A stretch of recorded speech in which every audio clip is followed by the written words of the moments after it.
Hey everybody, you're tuned in to the Silicon Valley AFTERBUZZ After Show. Listen to us and watch us as we talk about Season 3, Episode 5, The Empty Chair. Stay tuned. You're tuning into the destination for TV superfan discussion, AFTERBUZZ TV. And now, let the buzz begin. Hey, we're back. Always the robot thing, you know? Always. I like at the beginning when the little Uber bumps into the little lift balloon. Like, get out of my way. The lift is like obviously so cute. smaller. I know, That's it's like I'm doing my best. Yeah. Hey guys, welcome back to the Silicon Valley AFTERBUZZ After Show. We're here, Season 5, Episode 5, Empty Chair. Not really empty anymore though, you know? Yeah. We have our empty chair here today. Yeah. We're missing one. I'm missing Mike. He's talking about the Billboard Music Awards. So don't watch that after this, maybe. Watch us now. Yeah. But speaking of watch, where can they find you guys on the internet? Hey guys, my name is Quinn Scillian and you can find me on Twitter at Quinn Scillian. Hey, I'm Michael Janak. You can find me on Twitter at Michael D. Janak. And I'm Don't forget the D. Don't forget, please. I never can. Yikes. D for don't forget the D. No. I'm Kelly McInerney. You can find me on Twitter and Instagram at HollyWeirdo. Cool. It was a kind of a validating episode. I thought so too. Yeah. Let's get into it. Let's just get into like the smaller storylines, and then we'll save Richard for later. But Bighead and Erlich teaming up. What do you guys? Well, Erlich is just scamming Bighead. Yeah. Total scamming, yeah. Absolutely. I'm a little confused as to what their is joint he signing? venture is. Yeah, like what Bachmanity. Bachmanity. I thought it was just an incubation like company. Right, and so what Erlich is trying to do is combine assets, Use which all of obviously Bighead's Bighead has like resources. way more, Right. and do the same thing he was doing. I don't think they're like going into a new business. But I he's think not. they're just partnering because that's what Bighead kind of mentioned, that it's not a business, it's just a partnership. Right, That's what his business partner or his business manager said. Yeah. Bighead really is just a chump, man. Dude. I mean, like, come on, you're just letting yourself get completely taken for all you're worth. There was a moment there where I thought he was going to be the CEO.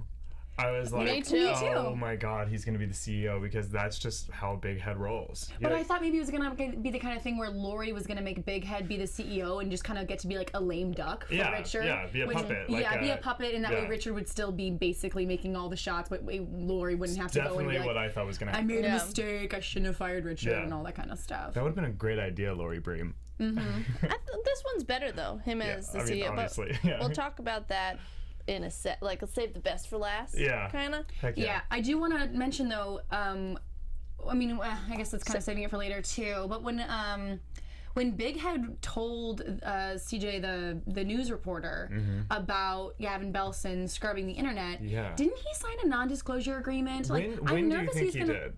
Or did they show him signing one? Yeah. There was a bit when he got fired from Hooli. His severance package was $20 million, and I'm pretty sure. But you could never talk about it.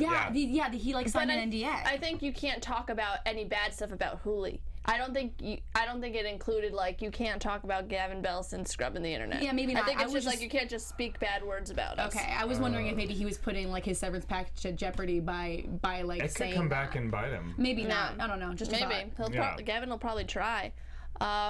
But I do think Bighead's being scammed by Erlich, and it's too, like, it's infuriating because he's not like, he doesn't notice it. You know, like, how are you that dumb? Yeah. How do you have these friends? Floats through life just like completely ignorant and like with that juicer, like somehow he's getting Bighead to like pay for stuff for him too. Like that juicer, like Erlich isn't paying it. That was so funny when he just like went and bought the juicer, like got it from, like drove miles and miles to go get it and bring it to him. Erlich does have a way of kind of dipping his fingers in all the honey pots, though.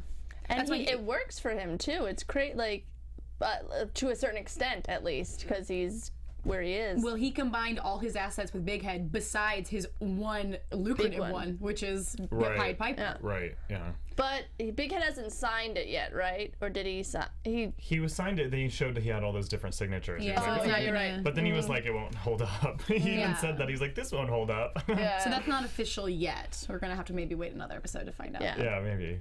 And then, so So with Pied Piper without a CEO, they realize that they're in debt. Not in debt, but they could possibly. This company is never gonna make money. I swear it feels like they are always in the red. So that's why I think this episode was so depressing, because it still felt like square one. Like everything feels like always back to square one with this show. I actually kind of liked it because, you know, they had like Jack Barker had installed all of these like ludicrous things at the office, things that they just simply didn't need or couldn't afford because they thought that they were going to get their back Chef end. Amy. They thought they were going to get the back end of their stipend or whatever. And so it's almost kind of nice that they went in and just cleared it all out and kind of get to start new, start fresh, and kind of really make it the company that Richard wants it to be. Yeah. You know what I mean? And I think that kind of like, you know, taking it back to Erlich's house and everything, like that's where, you know. I agree, because you don't need that flashy computers and stuff. You just need to do the work and it'll be good. I kind of liked how Richard had that power to fire those annoying salespeople, that was you know? Cool. Yeah, I at first, at the very beginning of the episode, I was like, oh, they're screwed. But that was such an easy solution. They were like, oh wait, you're the highest ranking officer, you can do this. Yeah. I thought it was a really well-written episode. Megan Amram wrote this episode, and I love her, and I think she did a really good job. I think it was crazy how much they made us suffer the entire time Richard is talking to the journalist, and we all know what's going on, and that was like a 5-minute-long scene, man. I was squirming. Yeah, like Quinn and I knew that was going on. We were just like, no, because like you could just tell the way they set it up that like. Oh, I knew. Yeah. Once she's like, you could tell me whatever, because he said I shouldn't tell the press person that, and she's like, you could tell me whatever. So it's like, duh. Yeah. Did you hear what she said? Yeah. She's the person. But man. I'm saying, even when he was being like, I know which room to go into, exactly. like from then, I was like, he's gonna fuck himself up. Me too. Yeah. Gosh. But almost a huge fuck up with Guilfoyle and Dinesh letting the Pied Piper. You know what I thought was going to happen on this end? I thought for some reason that like they were going to sell this hard drive to this old guy, and they're gonna be like, it's okay, he's old or whatever, and this guy ends up being like, you know, someone who's gonna end up like fucking them over. I totally or the Geek Squad were gonna come in and find it somehow. So and I thought Geek it was Squad like was gonna start using their technology. Exactly. That's what I thought was gonna happen that there was gonna be like a thing there. They really came and just like put a nail in that kind of. I'll tell you, Guilfoyle is a problem solver. Yeah. He comes through, don't you think? Yeah. He does. He's the one, last episode or whatever, that started to work harder. Did you notice that he was the first one? He's like, yeah, I made the speed faster. Yeah, do that shit. Exactly. Yeah. So he's a grump, but he always seems to do the right thing. Kind of. Well, I mean, he did sell Dinesh's hard drive. That's not the right thing. Well, that was an accident. accident. It was an accident, I think. Yeah. Yeah. So I think for the most part, like, he's kind of like an unsung hero. He's kind of an MVP. Yeah. Yeah, he is. I like him. But do you guys think that really does get rid of the hard drive stuff? Like just putting a... Well, yeah, because if you think about it, if you like have like a mainframe or whatever and you drill a hole through it, you're cutting off all the circuits. All the circuits. So None it's just of them like... can connect anymore. Right. Yeah. Yeah. Or whatever's in there. I don't know. I don't pop open my shit like that. I'll never be able to put it back together. Technology, like electric. Yeah. I just wanted to plug it in and watch it go. That's pretty much how I do it. I wanted to see what the old man was gonna do when the real Geek Squad guy came. You know, that would have been funny. Also, Jared was hilarious being a salesman. He has a lot of older friends. I love that they're doing this thing with Jared lately, where they're just really deepening him and making him so much more mysterious than we ever thought. Like it's that just the sadness. His dad like joined some militia or something up in the Ozarks, he doesn't know when his birthday is. He knows like all these like secret languages. Like he knows like German but doesn't know he knows German. You remember that? Like, that's right. You know that there's so much mystery around him. The elderly but it's friend not gonna build up to anything. It's just I don't just think it's the joke. It's not gonna like come out that he's like some like royalty or something. I mean, it's just like I love that joke that you think you know Jared, you have no idea what his like past is, and he just like sleeps on that cot and like doesn't care. It also kind of makes you appreciate what you have, kind of in a way, because he's so positive and happy, and he's come from such crazy tragedy. It looks like you said, doesn't know his birthday and everything. It doesn't know his birthday, and he lives in shit like in the garage, and he's in his Airbnb or like his apartment is like, oh god, and he's just like, oh well. Okay, so we all, even though he's like simply my favorite character, because he's kind of the guy that's always reliable, you know? You get mad at Richard for getting mad sometimes, you know, but he's always funny. He does keep a sound like level head all the time. Like what he did in this episode when they sold the hard drive, and he was like, okay guys, don't worry about this, like we can fix this. So it's a nice like character to have instead of somebody that just like everybody's freaking out all the time. Especially because this show is just so much about losing. Like Richard gets little tiny wins. Like in this episode, Richard got a win today, but for the most part it's just like one more thing. He's like one step forward, 3 steps back all the time. So when that's kind of like the model that we're working with, to have Jared in there is kind of just like a little ray of sunshine. I think it brings like the levity back that we might lose. Also, the people that are in this industry are kind of like conniving, like every man for themselves, and he's just very like, come on guys, let's stick together. Team player. It's really great. But the main storyline, Richard really dealing with not being CEO, getting super pissed, just almost ruining, like you guys said, with the spilling the beans to the journalist about how Lori's not gonna give him the CEO thing. That was a great moment, I think, for Thomas Middleditch, acting wise. I thought he handled that whole scene really well. Like I said, good writing, good acting. Loved everything about that scene. I also loved how it was cutting back and forth to Lori and Monica. That was cool. That is because it just kind of made you more stressed out about it. Yeah. And you're like, no, you're gonna get it. Stop. Yeah, Shut up. I know. Shut up. Because she wasn't like so much of a villain at the time, and he sort of, they switched roles. Like he kind of became like a villain, and she was really like sitting sympathetic there, like apologizing. I mean, really admitting that she shouldn't have fired him. Yeah, it was great, like juxtaposition. It was cool. also funny to see Monica and Lori like having a glass of wine. Like, oh, it's not about you, Monica. She's such a I know, and he was like, I can't remember the name of the old the guy who was Lori before Lori was Lori. Oh, do you remember his name? Peter. He's like, he'd be rolling over in his grave if he saw this. Like, it was so heavy. I know. Ooh, I was like, grab that phone and just go like throw it in the toilet. I was like, that's what he should have done. I honestly thought he was gonna like steal her phone as he was walking out to the car with her. That was another hilarious moment too. Like when he said like, you'll have to run me over. Jesus. She's like, okay, you just. It was funny how like Lori thought she was doing all the right things, but it was just progressively pissing Richard off more and more. She's like, no, I wanna pretend I'm looking for CEOs, but I'm gonna pick him and just him here. See, I think, I kind of like that. I think the one thing about Lori having to admit that she's wrong is that, like, we kind of had set her up as, like, a little bit of a superhero. Like, she always can kind of, like, manages to do the right thing or know what to do, or, you know, we kind of, like, trusted her to, like, kind of always have a plan or whatever. And so now that she's admitting that she's wrong about Richard, it's kind of like, oh, she's not she's not a crazy, you know, genius. You know what I mean? Like, she actually... I don't know. I think she still could be a crazy genius, but she knows when she makes mistakes. Like, that also just made me remember when she was on the phone with him and she said, like, Richard, I have a plan. Like, you might not realize this, but I have a plan. I know what I'm doing. And that plan was to make him CEO again. So, but why keep him in the dark like that? What do you think the point of that was? I don't know. I don't think she meant it like intentional. Like, I'm not like I don't Why couldn't she be doing it and then be like, pissed, by the way, you're the CEO, I'm going to keep interviewing all these other people, but like, you know, because I mean, like, I think, like, give the guy a break. Well, because I guess we saw that when he's emotional, he blabs. Yeah, that's true. So he might have accidentally blabbed that, oh, I'm going to be CEO to somebody. Or who knows, like Erlich. He could have told Erlich, and Erlich could tell everybody. Did you guys ever feel like there were other moments where Richard got really overwhelmed and all of a sudden couldn't speak? Like, that was just like something that started in this episode. I think that was something that started in this episode. It's like, we all know this about Richard, and it's like, oh, did we know that about Richard? I know, No, that's new. But I mean, we know that it was funny. I don't care. We know that he gets like locked up when he's like under pressure, and that he was like can't do anything. Like when he I mean, that's part of that's part of his arc, is kind of being able to like own his power and like really be able to like not apologize for when we started off the series, like, obviously he's just like kind of like a little kind of shrewd little. He's like not dude. A leader.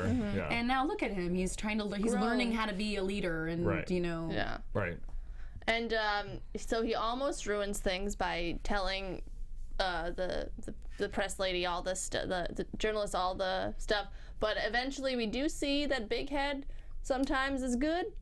You know, because Did you guys think that when he said scrub the internet, that Richard was just gonna find a way to scrub the That's what I internet? thought. that's what I thought. Yeah. Yeah. I think I think they were indicating that, and they kind of wanted us to think that was what he was gonna do. Yeah. And then they sort of like pulled the towel out from under you, like, or the rug out from under you, like.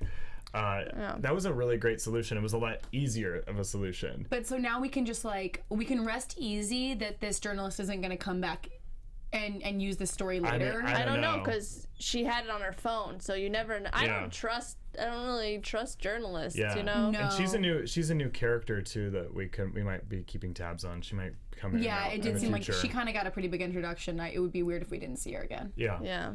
But yeah, because she's like, the story spiked or whatever, and I'm just like, I don't know, does spiked hold up in a court of law? You know, like where, you know, Right. how Can he delete the interview from your phone? You know, I don't know. Seriously.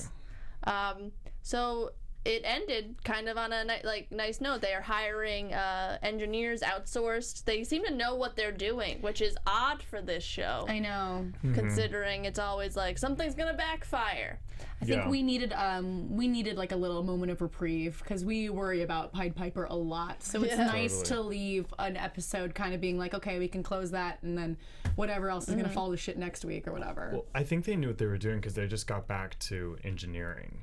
I mean, that's what they were building the platform. It was all the other elements that were what was confusing them and sort of red herrings everywhere, and the sales team and the Streamline. Yeah. So I think they're solid on the engineering. So I'm not so surprised that they know exactly what they're doing. How long do you guys think until we're gonna see this platform? Like until it's actually gonna be like a viable thing? Like, I mean, are we gonna have to go another season, or I don't know. I feel like are we gonna see it by the end of this season? It might be happening soon because you have to keep in mind the competition is making their own thing, so they gotta hustle. Exactly, but I did think I remember them putting a time frame on it of like a couple months. Is that not right? But I think stuff like that's happened in this show before, where they're like, it would take us 10 months to finish that, and then there's someone's like, but wait. Yeah, you're right. You're right. So We'll have to see. Yeah, do you guys want to get into some predictions about? Sure, but I suck at predictions for this show. Yeah, let's do it. And now, I didn't write anything your down, AfterBuzz but I'll wing TV it. predictions. Do you guys have any on the topic? I don't know. I don't think this is a prediction, but I always am hoping at some point that the success that Big Head has stumbled into will eventually dig Pied Piper out of a hole. And I kind of think maybe like today was like the first time I think I've seen a scene with Richard and Big Head talking to each other in like 2 seasons. That is actually super weird that because they always like, he's my best friend, and Like, they haven't had any interaction. Right. So I keep wanting to know if maybe we're going to be able to like, you know, utilize his 20 million or whatever. I don't know. Maybe not. I suck at predictions for this show. I can never think of anything. Yeah, I also remembered last week we talked about Monica possibly having a bigger role in being the CEO and stepping in. I still ship Monica and Richard. Doesn't seem like that's ever going to Still happen. what? Oh, you ship them? Like I want them to be in a relationship. Oh, I like that they're not. I like that they're not too, but there's we no know, romance in this show. We know, I don't know. Do you think it's going to happen? I just want it for Richard because I just think that would be nice. I don't Maybe think eventually. so. Maybe Yeah. it's the very last episode. But I'm just like a perv like that, and I just always want people to just be like hooking up all over the place. So it's fine. I think that the competition is gonna surprise them, and like start like peeping up so that they're gonna have to work harder. I don't know. Something's definitely gonna go wrong. Yeah. End frame. Yeah. Did they come up? Is it they're all at Endframe now? I know it's Endframe and Hooli people. Yeah, they're together. together. and Brener, the old people from Nucleus. Yeah. We're gonna probably hear something about their development next episode, I'm sure. Yeah. And I think Erlich is definitely gonna screw Big Head over somehow. I know. I think the Big Head's still gonna come up on top. He's just. But that is his thing, so you might be right. I think Big Head. I actually think like you said. I think he's kind of getting some sort of a lawsuit for this Hooli thing. I don't think that's going away. You don't. The Gavin Belson like scrubbing the internet thing. We'll have to see. I sort of think that's gonna. And I also my prediction would be that Erlich sort of runs Big Head's money into the ground and invests it in like crazy shit. Sure. Right. That sounds like something he would do. Yeah, so I feel like he's gonna burn through Big Head's money really quick. But again, I just think that's the precedent they've set up with Big Head, is that he always ends up on top.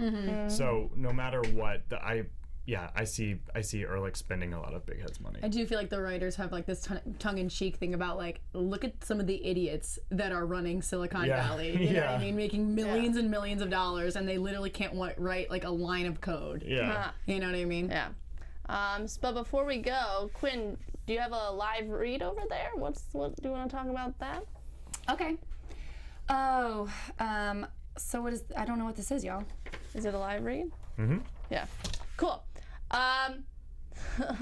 So, It's a lot of information on a paper right here. do you guys want to know about Casper? Hey, it's not about the friendly ghost. It's not? Then I No. don't care.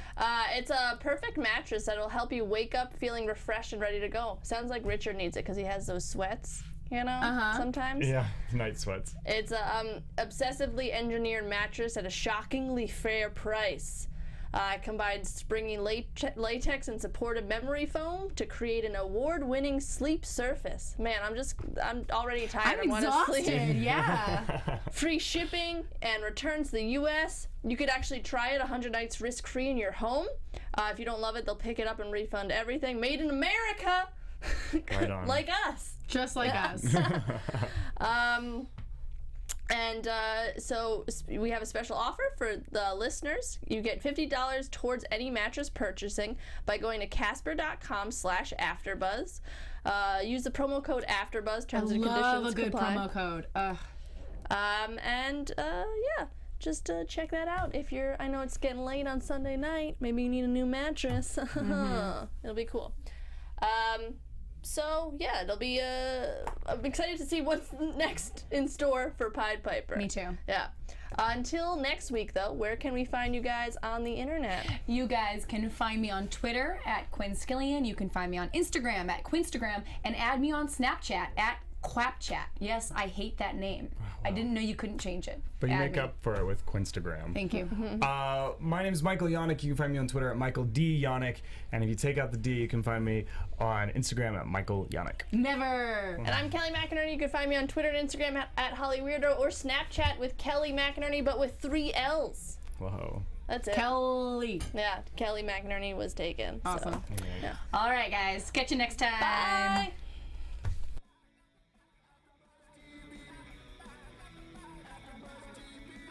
From executive producers Maria Menounos, Kevin Undergaro, Phil Svitek, and the entire AfterBuzz TV staff, we would like to thank you for listening to the AfterBuzz TV network. To watch or listen to other after shows and post comments or questions, be sure to visit AfterBuzzTV.com. I'm Sir Richard Wentworth, and this has been a presentation of AfterBuzz TV. See you later. The views expressed herein are those of the hosts only and do not necessarily reflect the views of AfterBuzz TV or its owners or principals.